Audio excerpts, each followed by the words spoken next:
Peace and grand rising to the sovereign, original, indigenous, natural divine heirs. Today is November the 17th, 1442 on the ancient moon calendar, 1443 on the ancient sun calendar, and 2022 on the Greco-Roman civil calendar. All rise and stand and remain standing into perpetuity. This is a sovereign, living, ancient, Article 3. Moorish American, Al-Moroccan, Universal Court Action. We are the Sovereign Living Justices.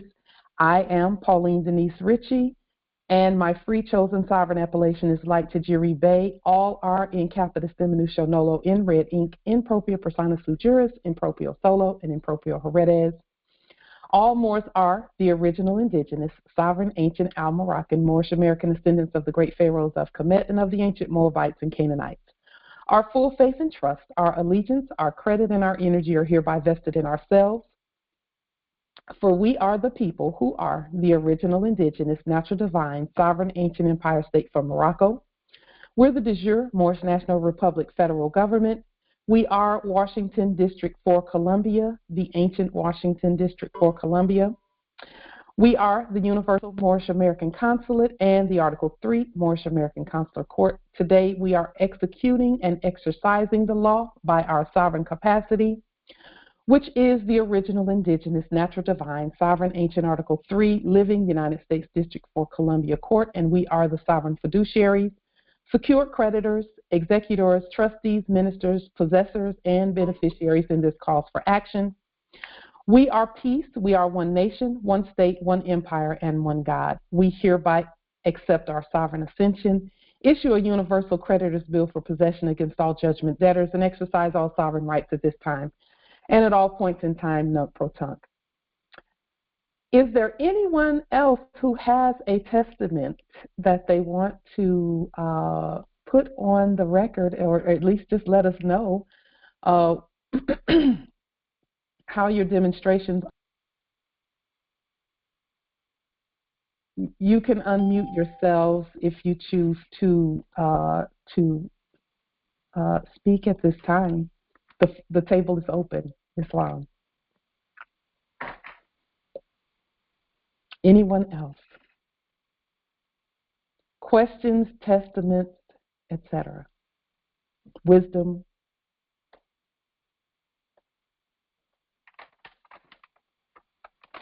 Okay, Islam. If you think of something down the way, feel free. Islam. So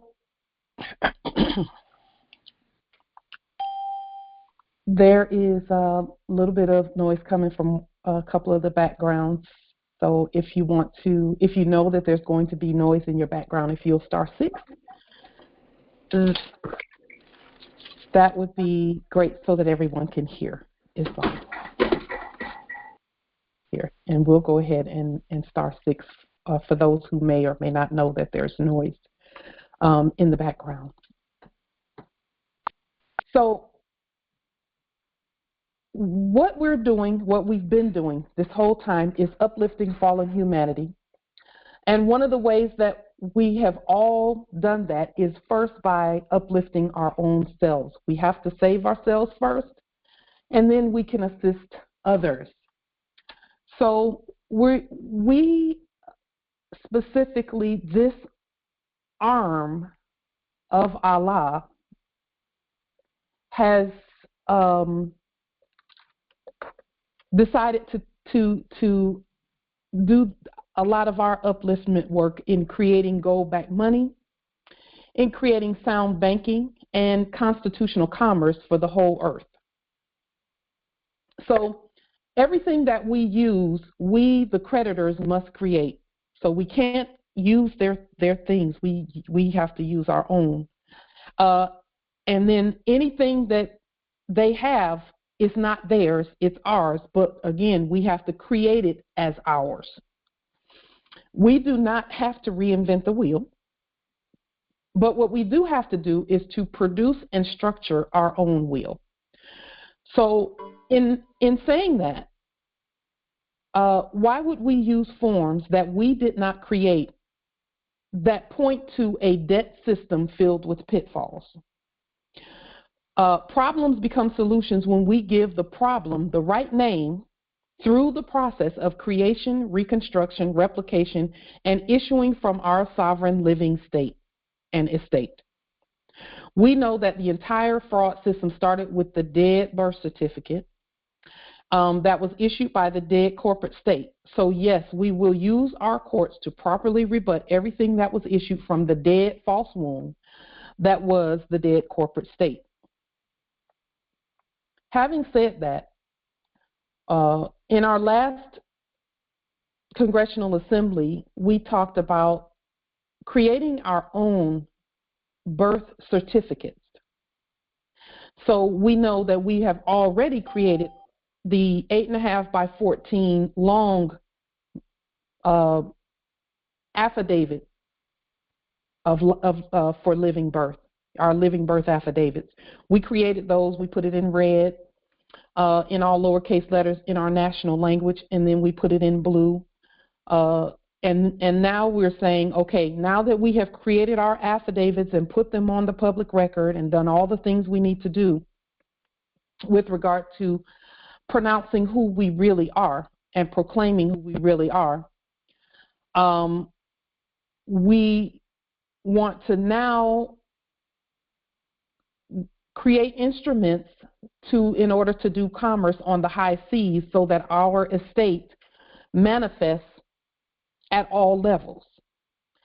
So what we have done, and we stated we were going to do this, is we were going to create our own living birth certificates.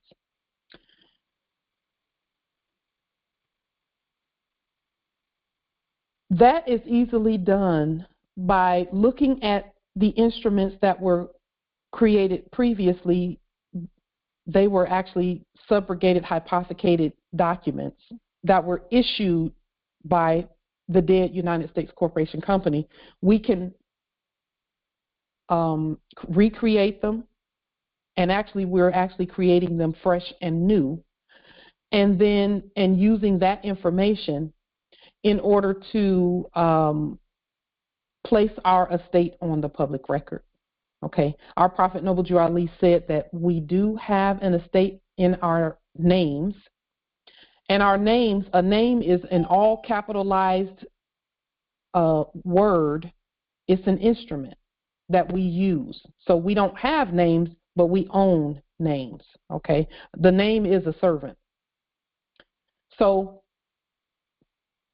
what I have done is I want to show you how we did that, how we have manifested our birth certificates and birth bonds. So we first created a certificate for live birth, okay? And then what we did was we created a separate bond that has the same information on it.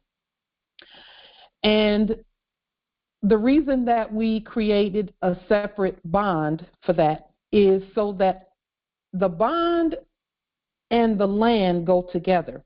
So this document is bonded to the land. We're not bonded to foreign corpses and things like that.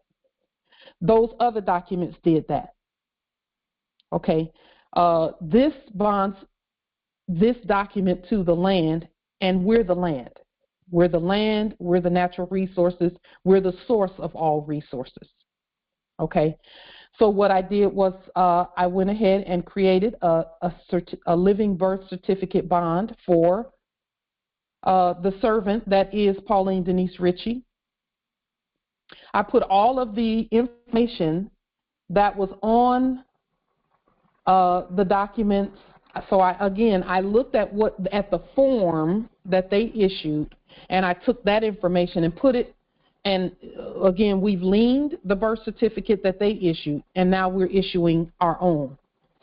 So we took that information, we put it there, we put, who everything was. Like there was a signature of a subject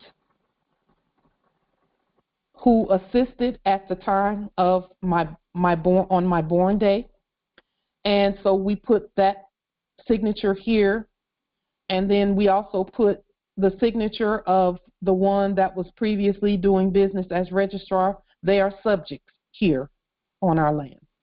And so we put that there as well. Let me make sure I'm not missing anything. We really are the land, yes indeed.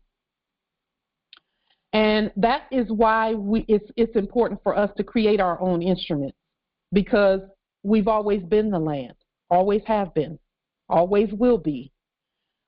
We are the source of all natural resources, and that's why we don't use a form of government. We are the government, so we create our own. In the beginning, everything was created by God. That's what we're doing, okay, because we know who God is. And then what I did, Moors, and this is something that that we said that we were going to show, I put the 9 seals on this document, this treasury bond. Now this is an 8.5 by 14 document. I'm sorry, 8.5 by 11 document. This bond is 8.5 by 11. And I put the 9 seals on here.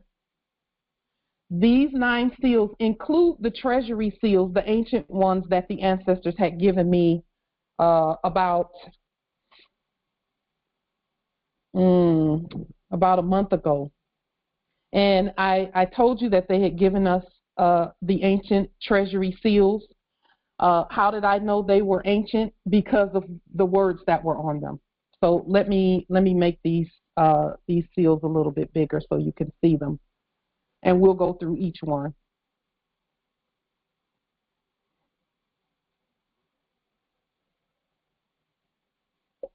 So the first seal is the seal for the Supreme Court for the United States. That's us. And that's why it's in red. Our court has to speak first. Before anything happens, our court speaks. We speak the law first. Then we put the seal for our government. It is in ancient English. Just one moment. It is in ancient English. And then we have the seal for this annuit septis or coeptis, however you choose to pronounce it, novus ordo seclorum, which means new earth order, and then annuit septis.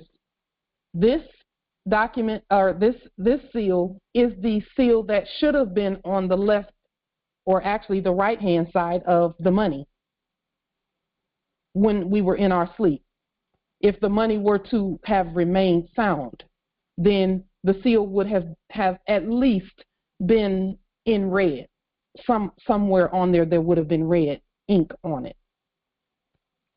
But they took it and they didn't take it. They just created another one, a form of it, and they put it in black ink. Okay? So when the Biblios Heliotext talks about them having a form of godliness but without the power, that's what that means. They did everything and blackened it because they cannot produce anything living. We have to do that. Next, the next seal, which is the 4th seal, is the seal for the Moorish American Consulate. It is written in ancient English as well. The 5th seal is the United States President, which is all Moors. So it does not say President of the United States of America. It says United States President, which is what this document is all about. These documents are for our, just one moment. Let me make sure I put this on here. These documents are for our United States corporation company. Okay, so that's what this this seal is. The next seal is the Federal Deposit Insurance Corporation, and we know that these seals are our seals because we put our stamp on them. Anything that you see on this document here, it was issued from us. It came from us. It didn't come from someplace else.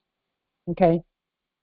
The Federal Deposit Insurance Corporation, that insures all of the all of the financial and commercial things that we do to grow our estate are insured here as well, which doubles the size of the estate already.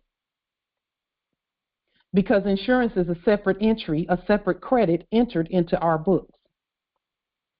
And we have placed a lien on the fraudulent Federal Deposit Insurance Corporation. And then this seal right here is one of the ancient treasury seals, but this one is for our United States Corporation Company.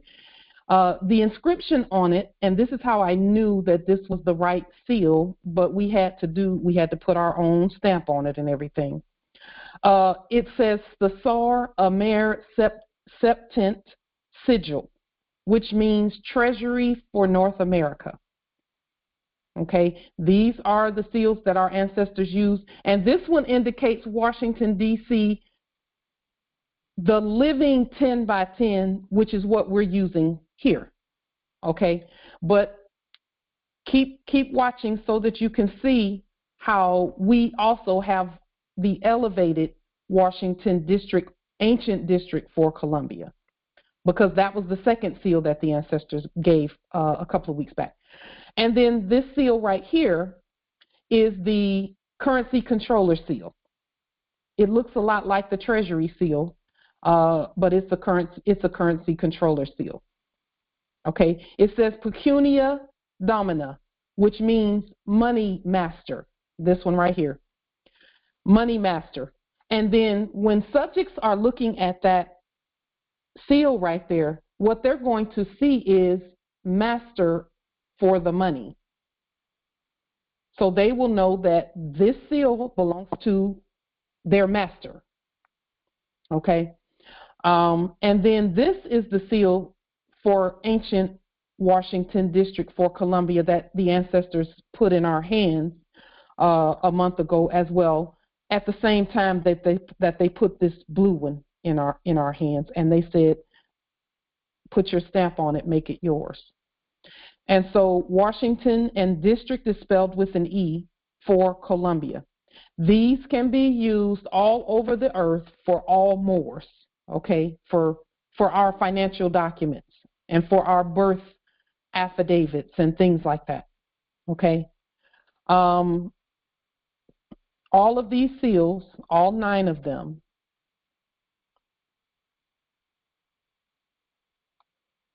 come from us, they were birthed with us, and they're issued by us. Okay? They originated with us.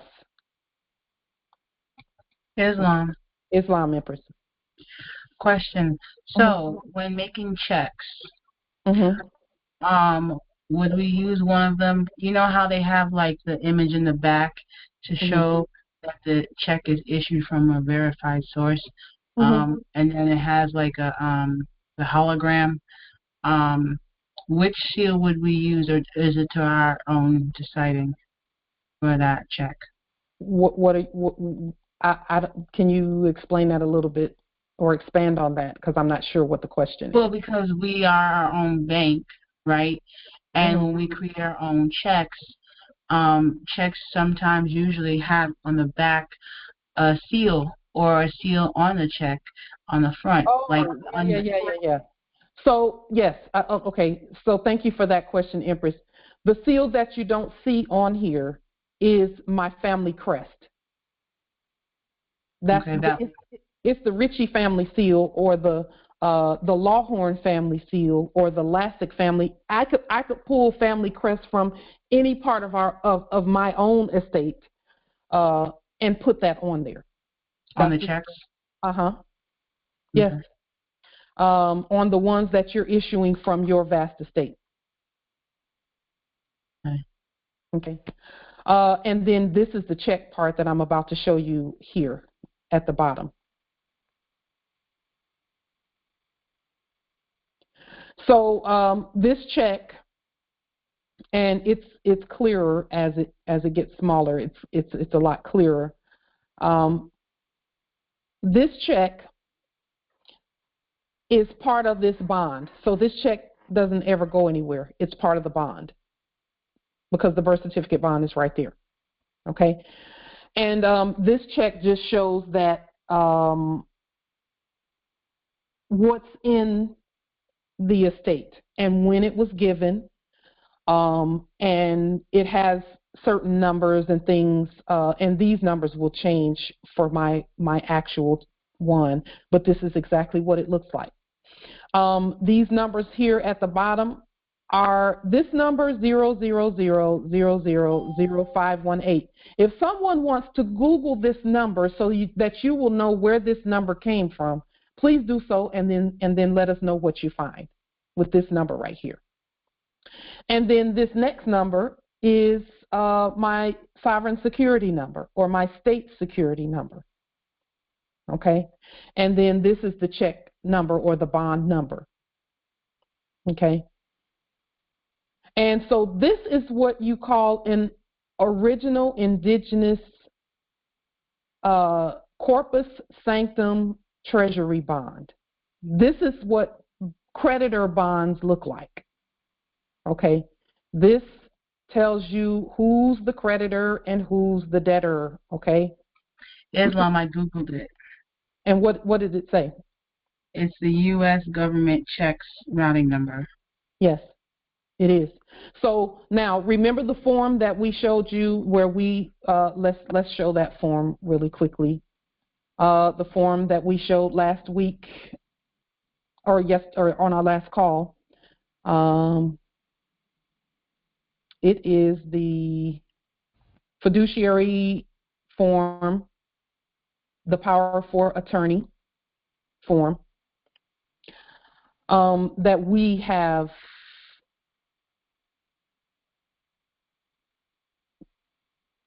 Just one moment. Let's let that pop up on the screen here. Islam is there, and I recreated that myself just the other day. Islam. So it says here, special power for attorney by sovereigns for the collection and disbursement of checks drawn from the United States Treasury. We have the authority to pull from the Treasury. We can do that. It has to be appropriated properly. Okay, and that's what these documents are doing, is proper appropriation so that the checks are, as the checks move through, disbursement happens and the money is placed in the proper place where our estate is concerned. And we showed you where this came from and how we got this this document right here. And what we did to follow up on this is on page 2, we put the 9 seals and we put also the inferior court seals on the second page as well. So let me just show you what that looks like.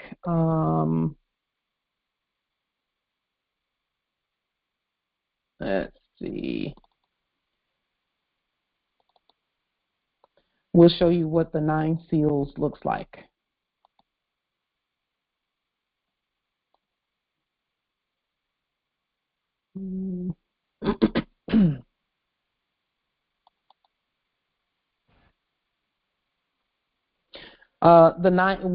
The second page looks like this of that fiduciary document. It looks like this, and it has also the inferior courts at this territory. I can't see it yet. Oh, sorry. Thank you for that.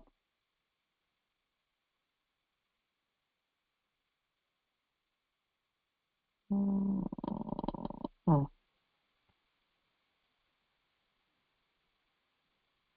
Let me just make sure. What are we looking at here? Okay.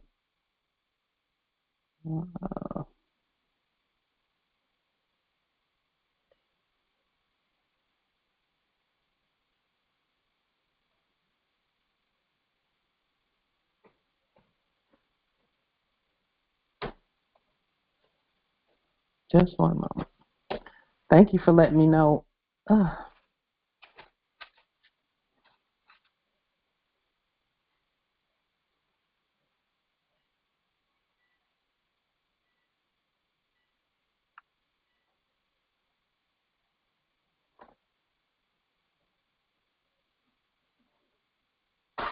Okay. Oh, wow.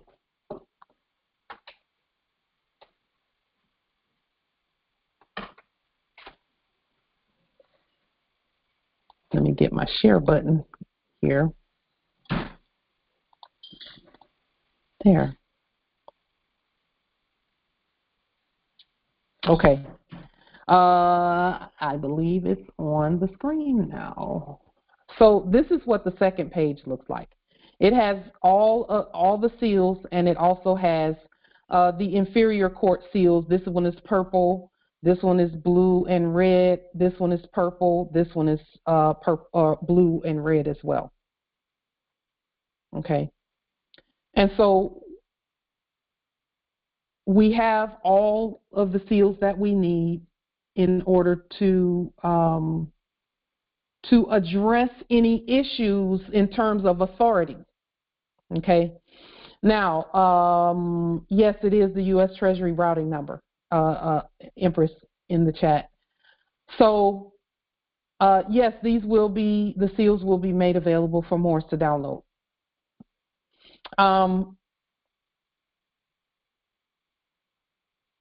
Now, what is the purpose of all of these seals? It is to show that a seal, let me just say what a seal is. And I'll explain it first from a spiritual perspective, and then I'll explain it from the natural perspective, and they're the same, really. But from a spiritual perspective, when Yeshua was put into the tomb, what they did was they put a rock in front of it. That's what they said. They rolled a stone over the doorway and they sealed it. Well, a stone, whenever you hear in the Biblioheliotext them talking about a stone doing something, a stone indicates a document. It means that it's equivalent to a piece of paper with some writing on it. That's what stones are talking about in the Biblioheliotext. So when someone is proclaimed to be dead and there's something sealing it, there's a stone rolled in front of the tomb and then it's sealed. All they're saying is capitalism. Someone else took control of that capitalism and they claimed it. In other words, someone issued some paper, some documentation, and the documentation didn't come from a living source. It came from a dead source. And the one who was living said, yeah, that's me. And then you go into a corporate tomb when you don't create your own documentation. Okay? And so that's the point of creating our own documentation. And we're gonna show you how important that is, and how this was the part that they did not want to happen. The dead didn't want this to happen. They didn't want us to reform and reconstruct. I'm going to show you an actual example, a demonstration that I'm doing where that's true, where it's clearly illustrated. So now we're saying, okay, we have the authority, because any seals, anything about that, a seal, it has to come from us. And when we do the sealing, we get to say whether there's someone living or dead. When Yeshua came out of the tomb, the stone had to be rolled away and the seal had to be broken. Now,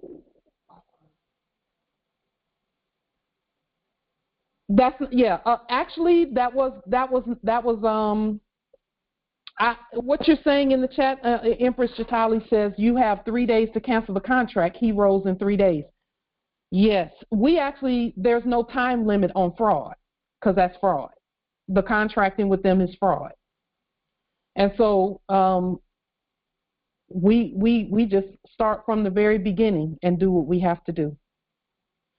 And we don't accept their contracts. We create our own affidavits. Then there can be we don't need their signatures on anything. And if we see a signature and we want to put it on there, then that means that they never touched it. We put that on there.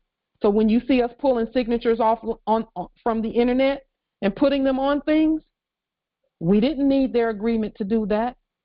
That means that, no, that's not a contract. It's still an affidavit, and we're still governing it.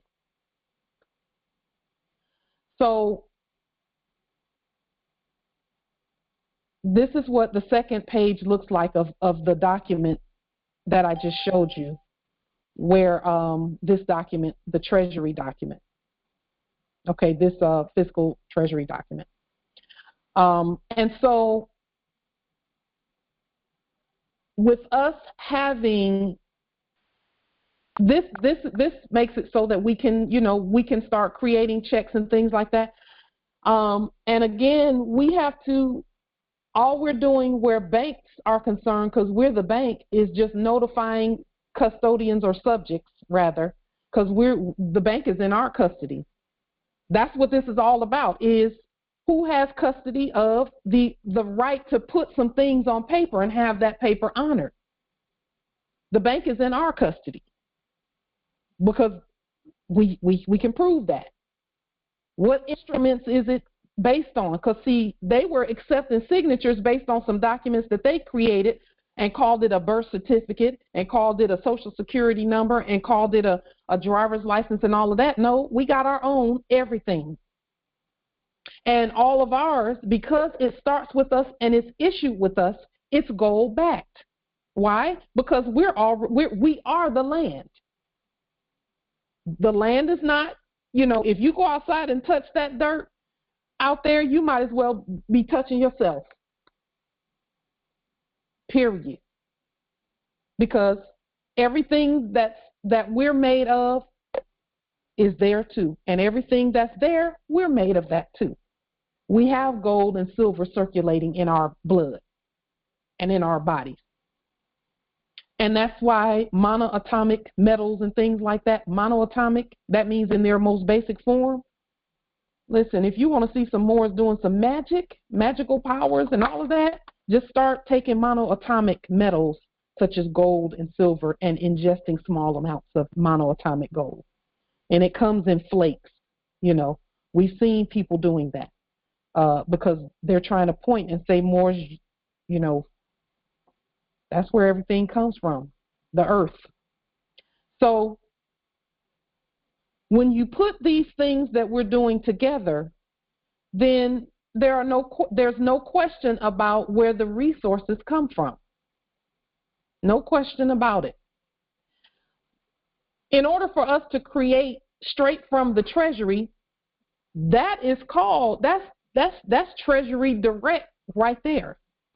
Because people have been saying something about, we can use Treasury Direct accounts, and they're looking out there at something that's created out in the fiat world and in the debt world. Well, no, we have everything here. All we got to do is look at what they did and then create it for ourselves. No need to reinvent the wheel. It's right there.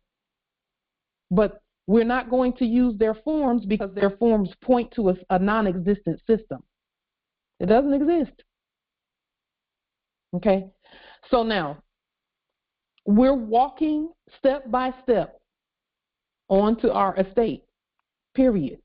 That's what we're doing with all that we're doing. And then that is uplifting all of fallen humanity. So we showed you last time what the power of attorney, quote unquote, and their Bureau of Fiscal Service, how they presented it, and it was completely incompetent. And so they're telling you there that yes, we need to create our own documentation. We do our own everything. We grant it to ourselves and all of that. Okay. That is, again, the rise of the Red House. This is the Red House. The Red House has money in it. The Red House has lawful gold-backed money. The Red House is created by the heirs. It doesn't come from some foreign place full of debtors. Okay. And the heirs we're not even shy a little bit about creating our own documents because their documents are not competent to even represent us. We present ourselves.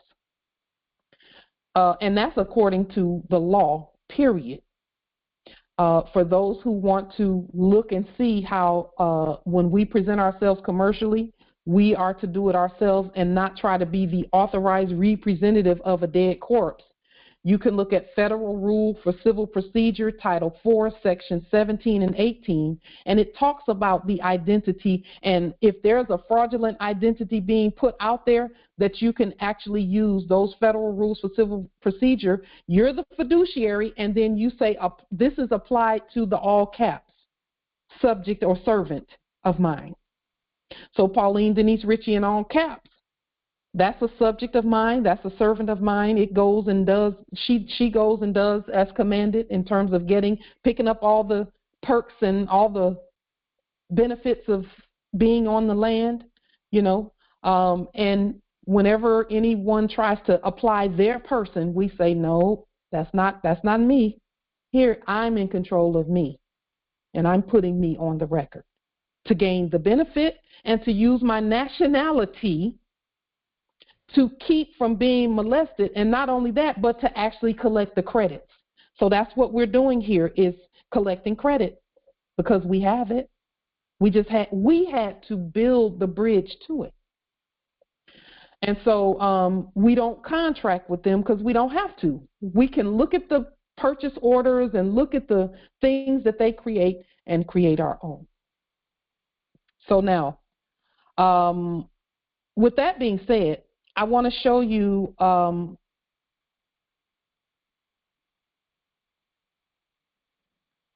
how there's a demonstration that I did recently.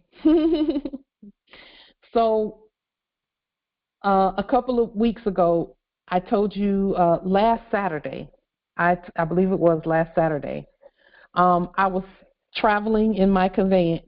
It was actually my daughter's conveyance. My daughter and I were traveling in the conveyance on the interstate. And we pulled over because the conveyance, we were having some issues with the conveyance. And the conveyance is a 2013 conveyance, so it's not old. And it shouldn't be, it has about 77,000 miles on it, so it doesn't have a lot of miles for it to be a 2013. So it shouldn't have been having any problems because we barely take it anywhere. And so I told you all, I gave the testament 2 weeks ago about how we pulled over to the side of the road and the conveyance would not go. I would put it in drive and it would shut off. I would put it back in park, start it up, and it started up just fine. But as soon as I put it in drive, it would shut off again. And it wouldn't move. It wouldn't go forward. And so now I'm glad to actually show how we use our nationality to get things done on the land, because it's these everyday demonstrations that we have to demonstrate who we are. We have to be ourselves and not buy into their fiat system. We have to. So I pulled over to the side of the road, and most of you know we've done a demonstration with our cell phone that we've not completed. So my cell phone, I didn't have a cell phone to even call my consort. And so I said, okay, my Empress and I were in the conveyance together that day, and I said, okay, let's just clear our energy, because it was a little bit unnerved. I got a little bit like, okay, now what do we do? And so I said, let's clear our energy. And so we held hands and took deep breaths and spoke to the ancestral energies and said, okay, ancestors, we know that this is a test. We know it's a test. So let's clear our energy and see what happens. Well, we put our heads down, and I told you this when it happened. We put our heads down, took a deep breath, spoke to the ancestral energies, And as soon as I opened my eyes and lifted my head and I saw something move in the rearview mirror, I looked up in the rearview mirror and help was there. It was the Washington Department of Transportation, so WSDOT. Okay.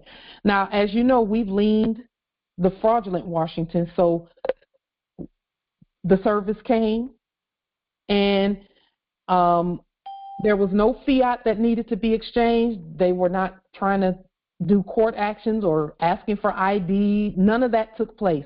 They did exactly what they were supposed to do. They pulled up. Any assistance that we needed, we got it. I was able to call my consort, and he called a tow truck, and the tow truck came. And so the conveyance then was towed to our domicile. And we said, okay, what are we going to do about the conveyance? And I'm thinking, I already know whatever comes up, I'm demonstrating my status. So I'm not demonstrating fiat. And fortunately, I have a consort who, you know, he was like, you're going to have to take care of this. I'm not paying for it.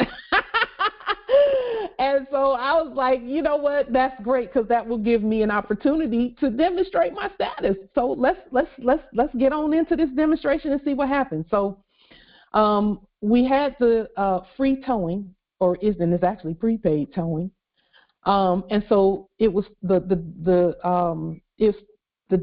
conveyance was towed to the dealership, to Nissan. And so, you know, I just did what we do, you know. We did court actions throughout the demonstration. I spoke to the one there, the salesperson there, the service person rather there, and I won't say service person, I'll say subject, because we had to put them in subject status. And I'll just share this vulnerability with you. When my consort said, "Okay, handle it,"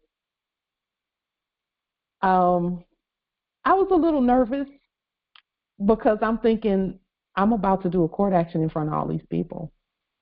And so I said, I'm just going to do it. So I said, "What is your name?" That's what I started with. "What is your name?" And he stated his name. And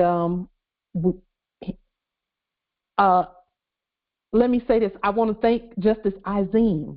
Justice Izine, thank you so much for when that happened. I shared it the next day, that Sunday, and Justice Izine said, "That sounds like the transmission." So after looking at it and going online and doing a little bit of research on Nissans and how they work, I mentioned briefly. I said, from what I know, it's the transmission that's doing that.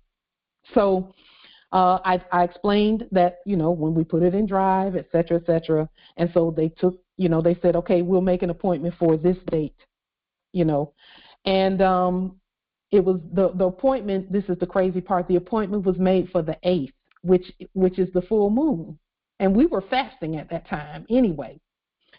And so we didn't go and do the appointment or anything like that. We just made sure that the conveyance was there by the 8th. And so, of course, you know, they were saying some things like, "Well, in order for us to diagnose this, we're going to have to charge you." First, it said, when the guy, that day that we first went in there, he said $110. And I'm thinking, the ancestor said, "Don't panic, just listen. Just listen and watch, and then you'll know what to do." And then we didn't agree, because I wasn't going to agree to anything until I saw some paperwork, something in writing that I could reconstruct and recreate. By the time the guy sent something, it was like 4 or 5 days later. He texted an estimate to my consort. So let me show you what the estimate looks like, because these things is how, first of all, little by little, the estate there was acquiescence. We didn't need to do that. We just have to continue to be ourselves. So initially he sent, I believe this is the one that was sent. No, that's not the one. This is the original one that was sent. So now, he sent this saying that all of this stuff was going on and total preliminary estimate 224.35, okay, which is double what came out of his mouth, which we know they lie. The ancestor said, don't get upset. Use the tools you have, like. And so that was page 1, and this was page 2.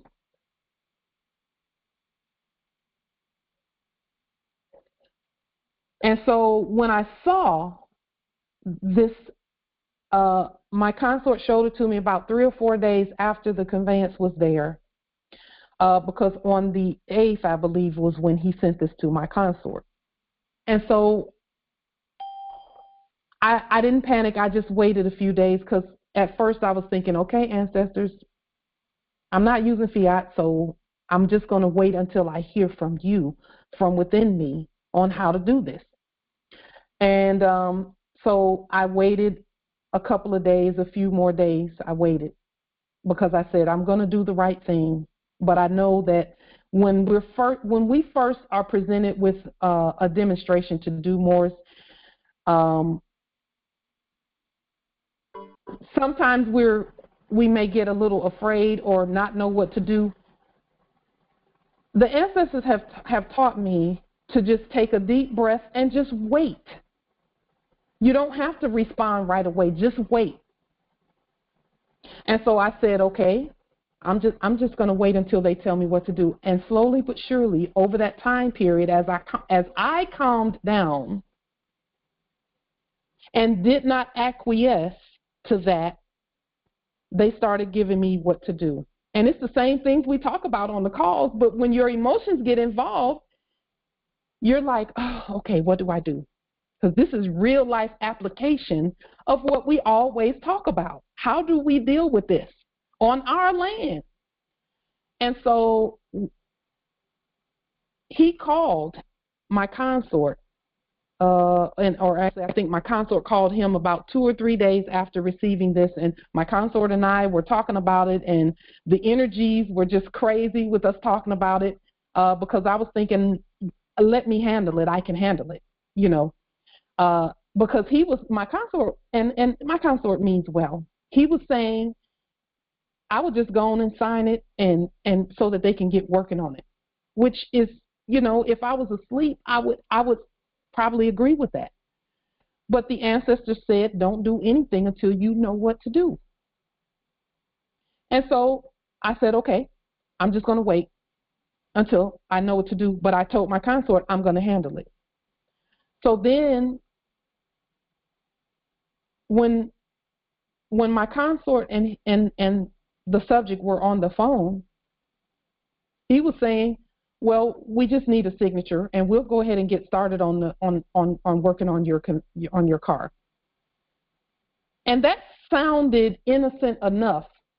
It sounded like, they make it sound like they really want to help, but they just need a signature so that they can go ahead and hurry up and help you. Well, Moors, no. Because if you acquiesce to that, then you're acquiescing to every other debt that comes after that.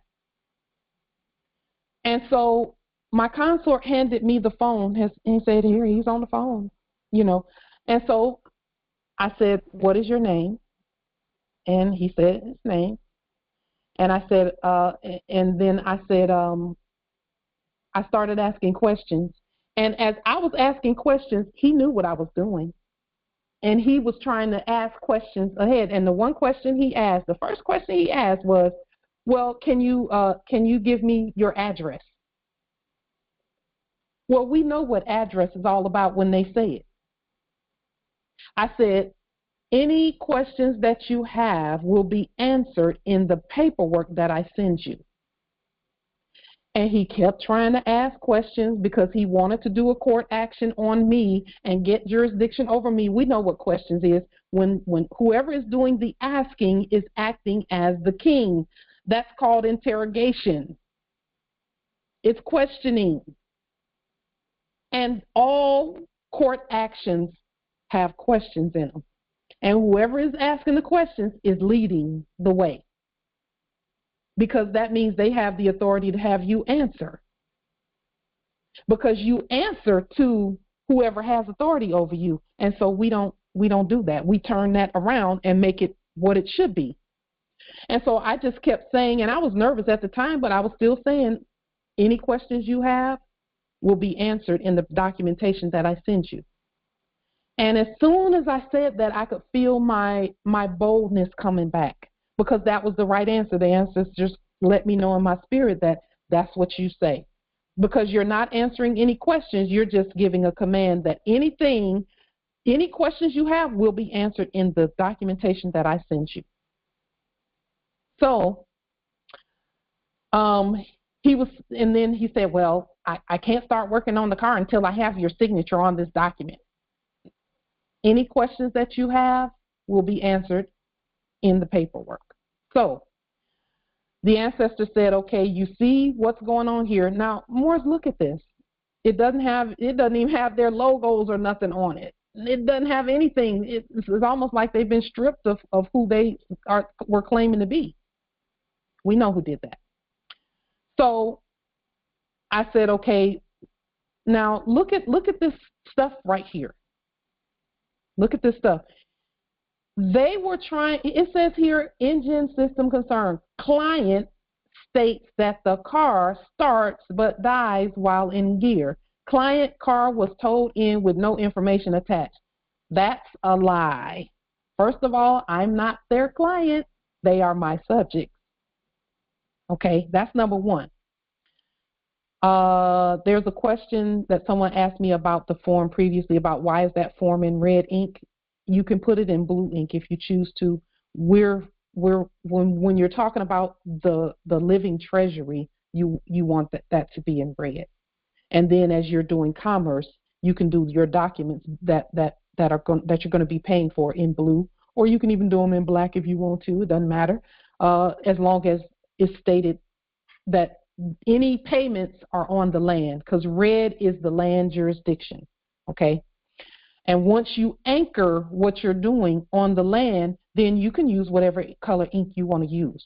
Okay. But have your foundational banking documents and all of that, the originals, in red first. Then you can put things in blue. So I'm not their client. It's not a car, it's a conveyance. And look at the words he used. He said client states that. He's invoking a state, because he can't put words in my mouth. So we reject the words and we speak for ourselves. He can't speak for me. And that's why we have to recreate and reconstruct everything. And then who said anything about a car dying? They like that word because that would put it in their jurisdiction to say that it dies. No. Everything that we have is living. And so client car was towed in with no information attached. Okay, that's a hint to put some documentation in there. So the first thing the ancestors said, and this is the same thing we talk about, is to begin to recreate the documentation. Now, this was page 2 of what they sent. It says here, they put it in a box. I approve this preliminary estimate. Well, they're not talking about me because I didn't. It says, I hereby authorize the repair work above to be done along with the necessary material. Well, what does that mean, the necessary material? That means they want someone to pay in fiat for material as well. and agree that you are not responsible for loss or damage to vehicle or articles left in the vehicle in case of fire, theft, or any other cause beyond your control, or for any delays caused by unavailability of parts or delays in part shipments by the supplier or transporter. What are they saying? They want you to sign and say, we can set your stuff on fire, and we can do whatever we want with it, and you will pay for it. And you're going to pay in dead money, dead fiat, rather. It says, I thereby grant you or your employees permission to operate the vehicle herein described on streets, highways, or elsewhere for the purpose of testing and or inspection. And this is the part that I just knew. The ancestor said, we're going to tell you what to do. Just keep reading.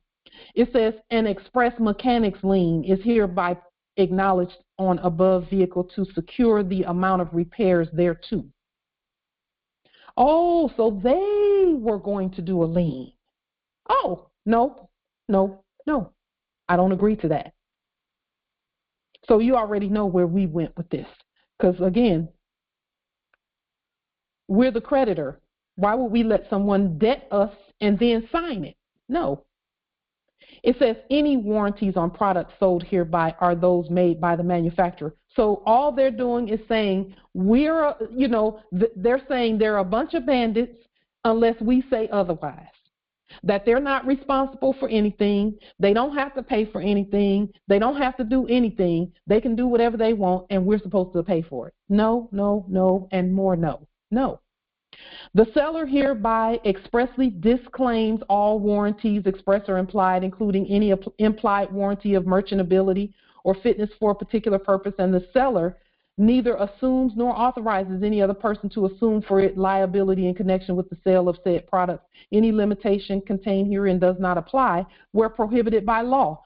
Oh, where prohibited by law? I know I'm the law, so I'm going to go ahead and just reconstruct, present my own documents. It says here, copyright 2022 Dealer Logics LLC, all rights reserved. Oh, really? So we don't sign their stuff.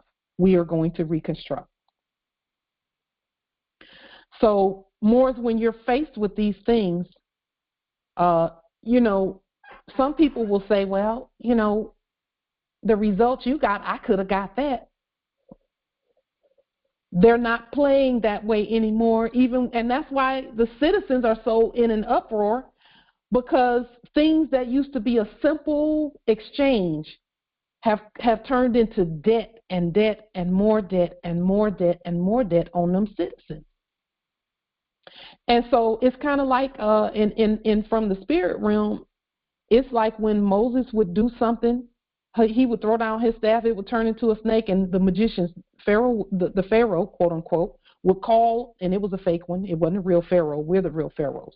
The Pharaoh would call his magicians, and they would throw down their staff, and it would turn into a snake. But then the real snake, the natural snake that Moses put down there, when Moses threw his staff down there and it turned into a snake, it ate up all the fraud. In other words, he put a lien on that and then took back the authority. So that's what we're doing.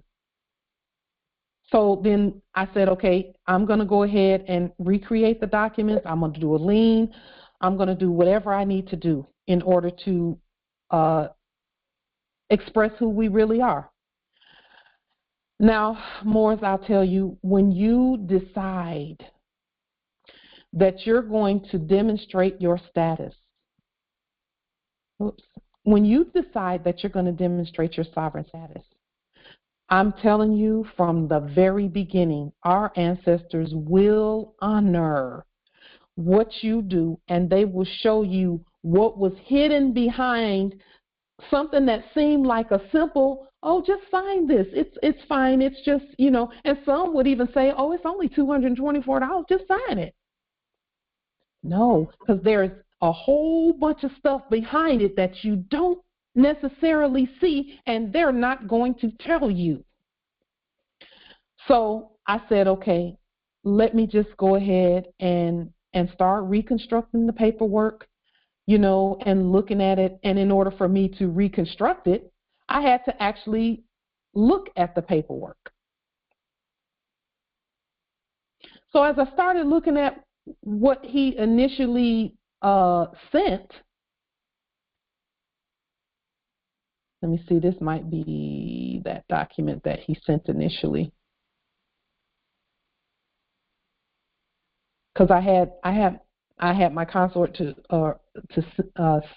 let me send it to myself. Here it is right here.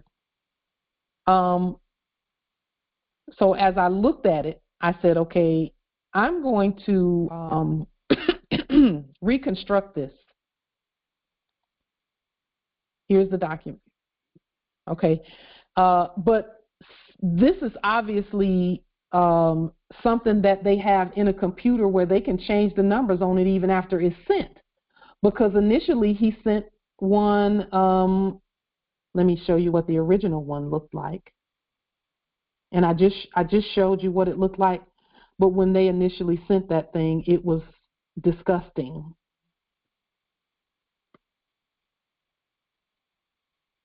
Let me see. Yeah, they changed it in their system. So when you hit that link, it's going to say,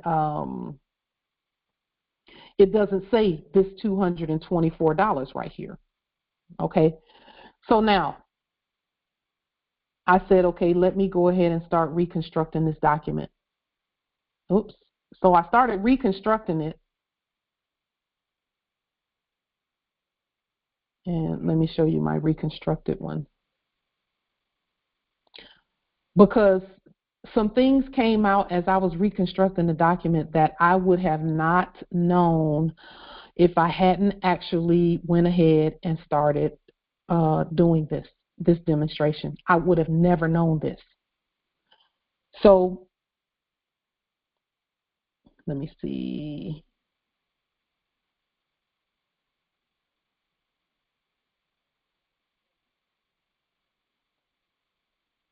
Well, I guess I might have to.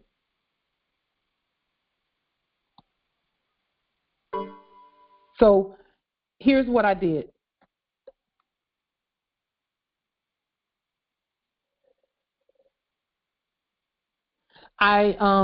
This is my reconstruction of what you just saw, where they put, they put these codes on it and they put all of this other stuff in it. And so I said, I'm going to reconstruct this document. But then, Morris, listen to me, because this is so important. As I started looking at what they had here, it says manufacturer recall issue for a Ultima hood latch. I said, okay, the hood is seemed like it's doing fine. I haven't had any issues with it, but then I saw this one right here. Now, mind you, what came out of this man, the subject's mouth, he didn't say anything about this stuff. He just sent this and said $224.35. And so if I had only looked at this amount and tried to deal with it from that perspective, I would have been I could have done that. But they put these high amounts here to keep you from looking at the other stuff. But if you can look past the fiat piece, you'll see the truth. So it says here 23 NIZ manufacturer recall issue, recall PC 490 alt RGV CVT PO whatever imported from DBS, which is their database. And this is when he pulled it from the database and put it on here. So now our conveyance is attached to this, whatever these recalls are. In other words, they're saying, well, we told him about it. But he never said that. That never came out of his mouth. So I had to start reconstructing. So I said, let me just look and see, what is this I'm reconstructing? Okay, because he was acting like me saying something, because I mentioned what Justice Azim said on the call last Sunday when he said transmission. I said, well, I think it's the transmission. I agreed with him because it hit my truth center, and I don't even know that as much about conveyances. But as I began to go online and do my research into NISSANs, I noticed that, okay, they do have a transmission issue here, because I saw one or two others who had the same issue. So then I said, okay, as I looked this up, Morris, and began to reconstruct, oh my word, look at what else popped up on the screen, on the internet, about this issue right here.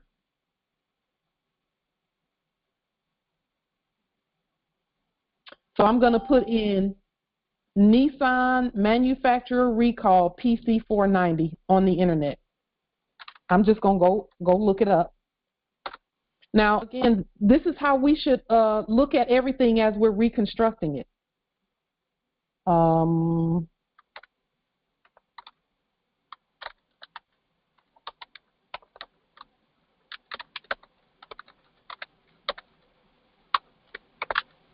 And some people might say, well, this is what people should do all the time. You know what? When we're talking about our own things and staying in our own sovereign jurisdiction, we need to know how to do this. So I saw something here that says campaign PC490, and it said a few other things. So I said, let me just see what it is they're talking about here on this document here, so I can see what's going on. Look what popped up. Come to find out. Now these people, these subjects, were not supposed to tell me, because they weren't going to tell me that there was a recall because of the things that I described about the conveyance not accelerating. They weren't going to tell me that. It says here Nissan is conducting a voluntary service campaign on approximately 1,657,666 specific Altimas. So they got 1.7 million Altimas with the same issue. They all got the issue, and I would not have believed it if I hadn't done my research, and I'll show you what I found there too. Vehicles to reprogram the continuously variable transmission software. So Justice Azim, I'm not sure if you're on the call, but if you are, or if you hear this, thank you, because you nailed it. And that's why we need each other. Because Justice Azim, he didn't have to be here to tell me what was going on. He diagnosed it. We trust his diagnosis. So this came up, continuously variable transmission software. So I'm like, okay, what are they talking about here? And if it's this many, then the people there the subjects had to know. But Moors are known for we're known for our research. We're known for digging in and seeing what's going on the land, what's happening, and how many other of our loyal subjects on the land are having the same issue. And so we looked, and it says here, now, it says a few things here about what they were supposed to do, and this is them speaking, saying under specific driving conditions, hydraulic pressure may decrease and result in belt slip within the CVT. This may result in the MIL illumination, which is the it indicates when there's something going on with it, and I put it in the documentation what MIL means, and poor acceleration in some vehicles. So I said, wow, look at this. There is no safety concern. Now this is them. You get on the interstate, you got poor acceleration, but it's not a safety concern? No, it is. It's a safety concern. But they're using their language here, And if we don't regulate them, because that's our job, Morris, we're supposed to regulate everything that has to do with us. We're supposed to regulate the banks. We're supposed to regulate any commerce on our land. If we don't, this is what they will do. And I'm not mad at them, because to me it's like, oh, okay, we have an opportunity to demonstrate. It says Nissan is proactively reprogramming the CVT to prevent durability concerns and high out-of-warranty repair costs for owners. Okay, what dealers should do? Verify this and that, whatever. And then it says here, once repaired, dealers should submit the claim using the claims coding provided and release the vehicle. It doesn't say anything about charging anybody anything. And then I said, okay, the release schedule, let me look at that. Come to find out, special tools, it says here, currently under development and planned for release at a future date. That means they don't have the special tools that they need to even do this properly. It says Nissan will begin notifying owners of all potentially affected vehicles in January 2017 via U.S. mail. Never heard of it, never got anything, nothing. And so we kept on looking, and now we see that whoever it is that they were taking their orders from is telling them, this is on you all. You got to do it. The dealer, the quote-unquote dealer is responsible. Well, we know they're not even real dealers. We're the dealer. So then they said frequently asked questions. Now, this is them trying to program the minds of the people so that the people will feel like they don't have any recourse. Is this a stop sale? In other words, does this stop the sale of the conveyance? And they're saying no. Is this a safety recall? No. And they put no in red here. So to us, we're looking at that like, okay, this is a hint. Let's keep going.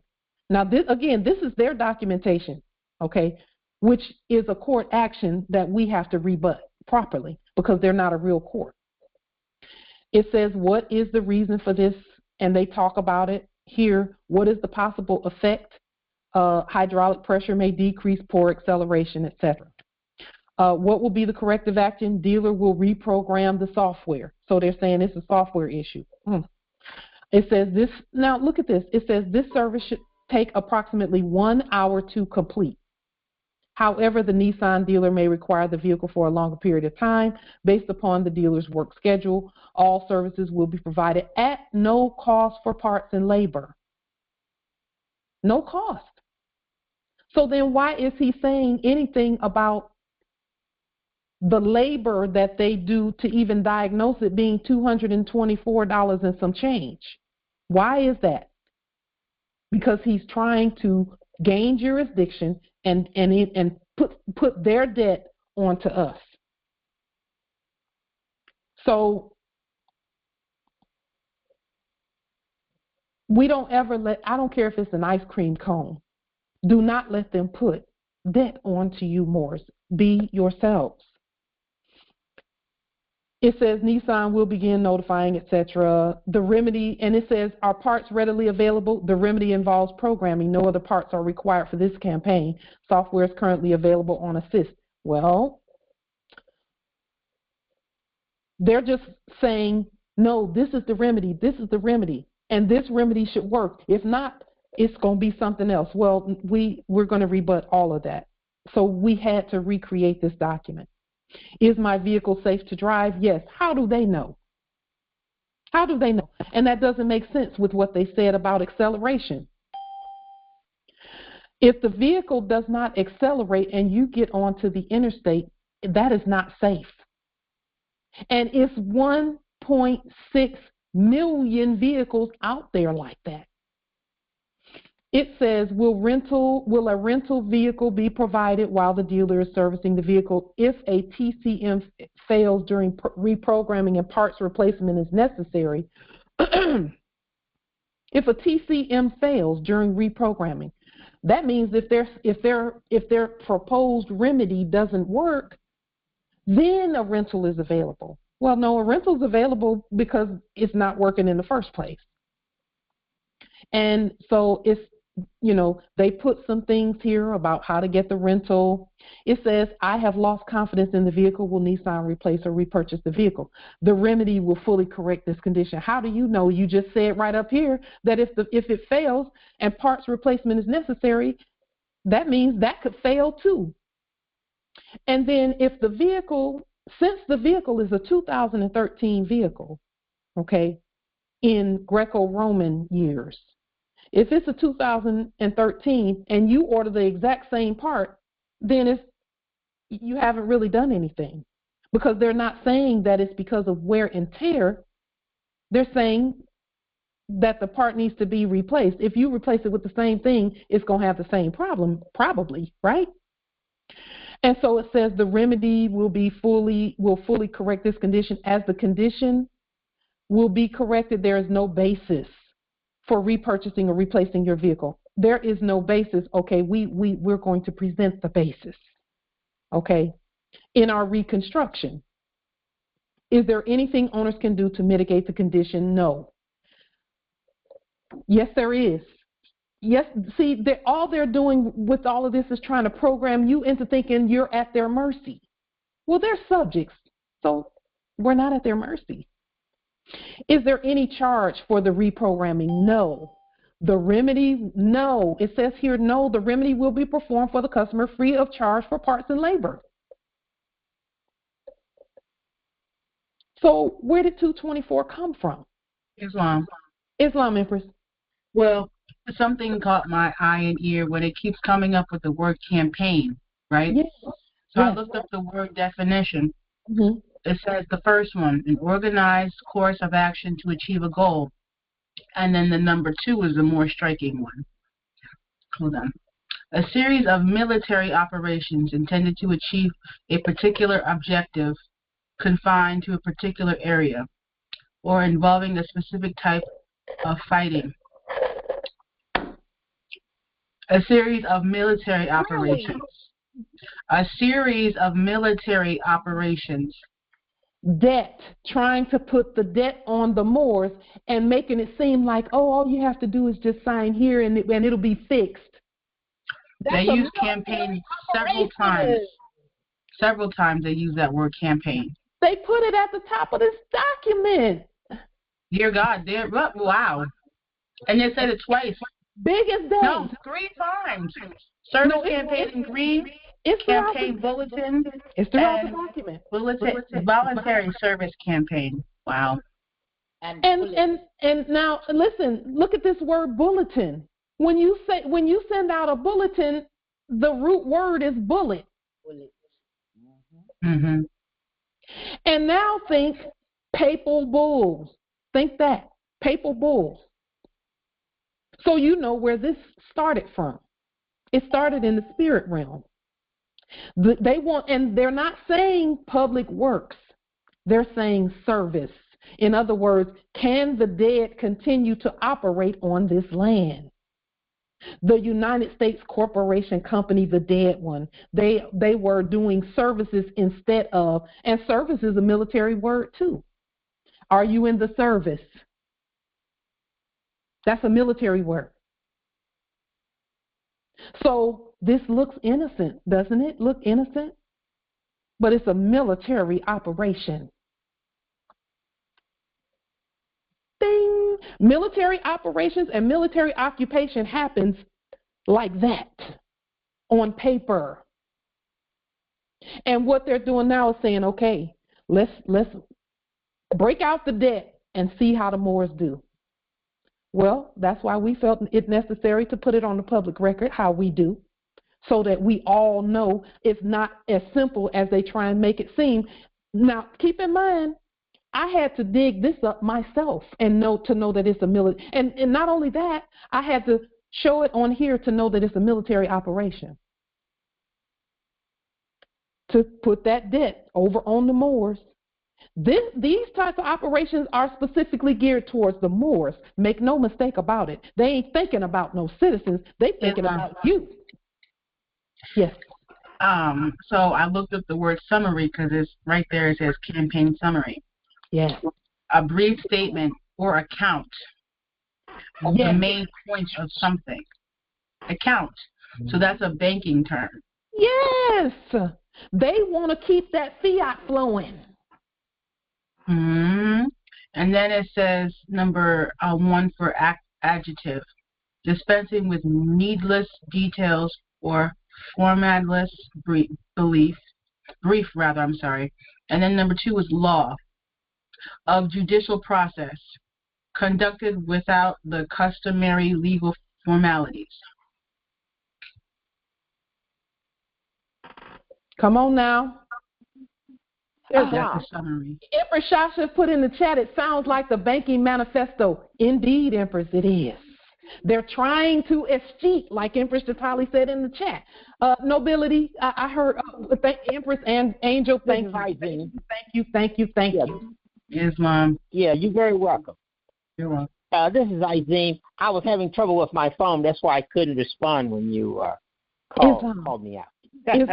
Islam. I'm so happy that yes, Islam. This is Izim. We need each other. We all need each other. And this kind of stuff, people would want to keep it a secret. Let's not keep it a secret. Let's put it on the public record so we can see how widespread. It's a military operation.